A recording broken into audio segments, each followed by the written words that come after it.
FIFA বিশ্বকাপ 2026-এর group জি এর high voltage ম্যাচে মিশরের মুখোমুখি হয়েছে নিউজিল্যান্ড। ভ্যাঙ্কুভারের বিসি প্লেস স্টেডিয়ামে ম্যাচটি শুরু হতেই মাঠের দখল নেয় অল হোয়াইটস খ্যাত নিউজিল্যান্ড। ম্যাচের 15তম মিনিটেই 1-0 ব্যবধানে এগিয়ে গেছে তারা।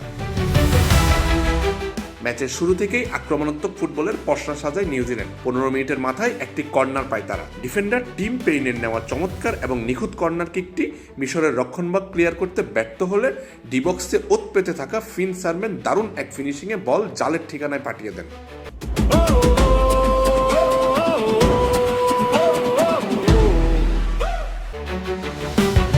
টিম পেইনের নিখুঁত অ্যাসিস্ট এবং সারম্যানের এই চমৎকার গোলের পর গ্যালারিতে নিউজিল্যান্ডের সমর্থকদের মাঝে উল্লাস ছড়িয়ে পড়ে। শুরুর এই ধাক্কা সামলে ম্যাচে ফিরতে মরিয়া হয়ে খেলছে মিশর। তবে প্রথমার্ধের শুরুতেই লিড পেয়ে আত্মবিশ্বাসে অনেকটাই এগিয়ে রয়েছে নিউজিল্যান্ড।